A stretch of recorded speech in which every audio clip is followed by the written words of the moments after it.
La lectura que la Iglesia nos propone meditar en este sábado de la quinta semana de Cuaresma es la de Juan 11, 45 al 57. Se las leo. En aquel tiempo, muchos judíos que habían venido a casa de María, al ver lo que había hecho Jesús, creyeron en él. Pero algunos acudieron a los fariseos y les contaron lo que había hecho Jesús. Los sumos sacerdotes y los fariseos convocaron al Sanedrín y dijeron: ¿qué hacemos? Este hombre hace muchos signos. Si lo dejamos seguir, todos creerán en él, y vendrán los romanos y nos destruirán el lugar santo y la nación. Uno de ellos, Caifás, que era sumo sacerdote aquel año, les dijo: ustedes no entienden nada. ¿No comprenden que les conviene que uno muera por el pueblo y no que perezca la nación entera? Esto no lo dijo por propio impulso, sino que por ser sumo sacerdote aquel año, habló proféticamente anunciando que Jesús iba a morir por la nación. Y no solo por la nación, sino también para reunir a los hijos de Dios dispersos. Y aquel día decidieron darle muerte. Por eso Jesús ya no andaba públicamente con los judíos, sino que se retiró a la región vecina, al desierto, a una ciudad llamada Efraín, y pasaba allí el tiempo con los discípulos. Se acercaba la Pascua de los judíos, y muchos de aquella región subían a Jerusalén antes de la Pascua para purificarse. Buscaban a Jesús y estando en el templo se preguntaban: ¿qué les parece? ¿No vendrá la fiesta? Los sumos sacerdotes y fariseos habían mandado que el que se enterase dónde estaba les avisara para prenderlo. Este texto es el final del capítulo 11 de Juan. El capítulo empieza narrándonos el signo de la resurrección de Lázaro, el último signo de Jesús, según Juan. Este último signo, devolverle la vida a un muerto, fue tan extraordinario que inmediatamente las autoridades judías se reunieron para ver qué hacer con Jesús. Al finalizar esta quinta semana de Cuaresma, la Iglesia nos invita a reflexionar en él, porque nos prepara inmediatamente para la Semana Santa, que empieza mañana con el Domingo de Ramos. ¿Y por qué meditar este texto? Porque en él las autoridades judías deciden la muerte de Jesús. El texto empieza contándonos las reacciones de los judíos al ver que Jesús le había devuelto la vida a Lázaro. Y lo primero que vieron fue que muchos de los que fueron testigos se iban con él. Dice el texto que muchos de los judíos que habían venido a casa de María, al ver lo que había hecho Jesús, hacer salir a Lázaro vivo de la tumba, creyeron en él. ¿Y cómo no creer en él, si es capaz de devolverle la vida a los muertos? Los evangelios nos enseñan que Jesús nos puede devolver la vida a todos. La condición es que caminemos su camino, es decir, que rechacemos el pecado en todas sus formas y vivamos a la luz de la verdad y de la justicia, perdonando, compartiendo, ayudando, sirviendo y siendo solidarios. Si vivimos así, Jesús nos asegura que nos dará la vida eterna. Pero, nos dice el texto, que algunos fueron con la noticia donde los fariseos y les contaron lo que había hecho Jesús. Desgraciadamente hay gente que no les gusta la luz, les molesta el bien y la verdad.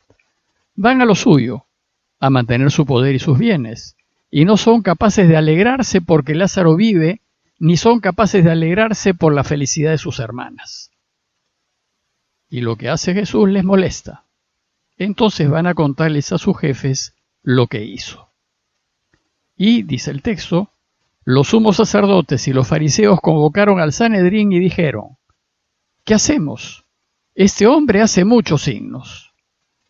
El Sanedrín era la autoridad máxima legislativa y judicial de Israel.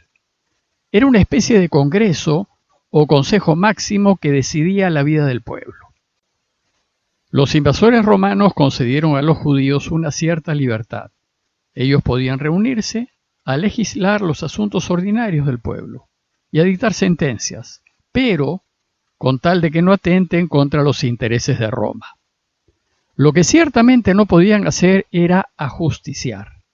Las condenas a muerte y su ejecución estaban en manos de los romanos. Bueno, pues, la preocupación de ellos es, ¿y qué hacemos con Jesús?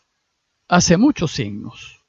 Evidentemente no les interesaba el bien que hace, ni les interesaba la gente, ni su felicidad. Esto mismo hacen los malos políticos, que solo se preocupan de ellos y sus intereses, y tuercen la verdad y usan a la gente en función de sus fines. Lo que quedó claro es que Jesús se ha vuelto un verdadero estorbo, pues no solamente les impide salirse con la suya, sino que pone en peligro su poder y sus riquezas. Y durante la discusión presentan dos argumentos principales para quitarle la vida. Primero, si lo dejamos seguir, todos creerán en él. Perderemos el apoyo y el respeto de la gente y en consecuencia perderemos poder. Y segundo, vendrán los romanos y destruirán nuestro lugar santo y nuestra nación.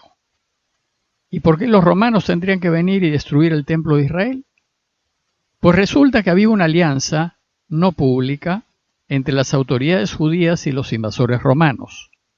Los romanos querían que los judíos se mantuviesen tranquilos y controlados, y las autoridades podían controlar al pueblo. Entonces, si ellos lo controlaban, los romanos estaban dispuestos a darles una serie de prebendas y privilegios. Pero, si no lo pueden controlar, porque el pueblo ya no les hace caso o no lo sigue, entonces perderían sus prebendas y privilegios. Y esto no lo podían permitir. Juan nos dice que uno de los del Sanedrín, Caifás, que era el sumo sacerdote de aquel año, les dijo: ustedes no comprenden nada. Caifás era el típico político astuto, de esos que traman maldades para ganar poder y no perderlo. Se había dado cuenta del serio peligro que le significaba Jesús y había visto que la única solución era matarlo. Y según Caifás, el resto del Sanedrín no había entendido la gravedad de la situación. Y les dice: ¿no se dan cuenta que les conviene que solo un hombre muera por el pueblo y no que perezca la nación entera? Es decir, les dice que les conviene deshacerse de Jesús, pues de lo contrario los romanos les quitarán sus privilegios, pero también le conviene al pueblo, pues así se evitaría una sangrienta represión romana. Aquí Juan añade una nota teológica. Esto no lo dijo por su propia cuenta, sino que como era sumo sacerdote aquel año, habló proféticamente anunciando que Jesús iba a morir por la nación. Y no solo por la nación, sino también para reunir a los hijos de Dios dispersos.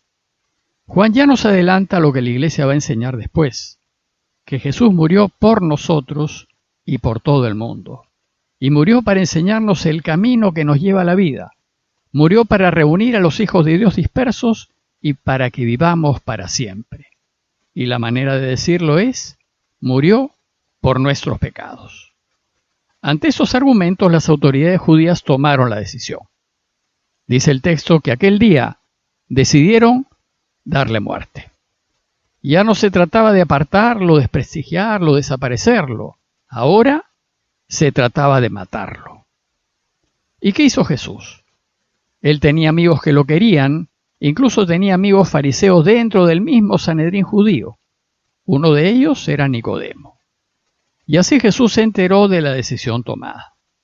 Entonces decidió irse de la ciudad de Jerusalén y esconderse.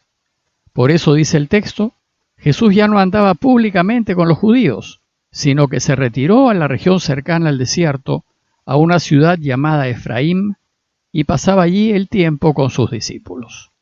Se fue hacia el desierto del Mar Muerto, hacia la desembocadura del Jordán, a unos 30 kilómetros al este de Jerusalén.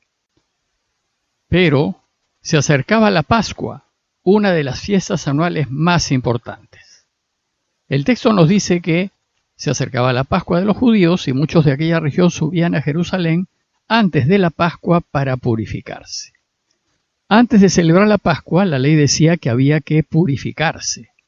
Y los judíos tenían una serie de ritos y de lavados que, al menos exteriormente, ellos creían que les eliminaba las impurezas que indicaba la ley, como por ejemplo, entrar en casa de extranjeros, juntarse con pecadores y tocar cadáveres.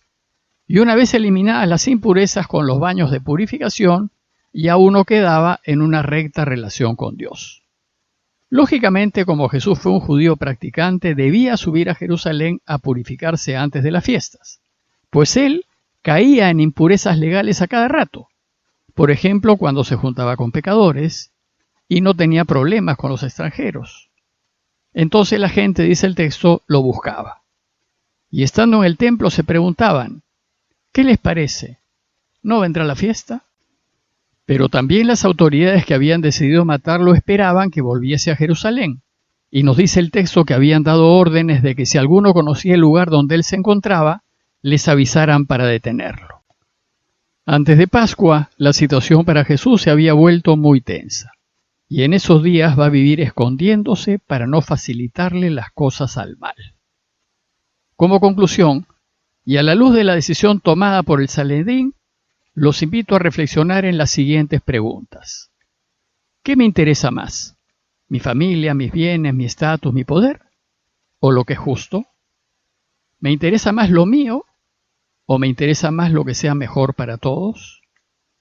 ¿Qué es más importante para mí? ¿Lo que me conviene o lo que es mejor? ¿Estoy dispuesto a dejar y a perder por lo que es verdad y por lo que es justo? Pidámosle pues a Dios su ayuda para elegir siempre lo correcto, a pesar de las presiones que pudiésemos tener para elegir lo contrario. Parroquia de Fátima, Miraflores, Lima.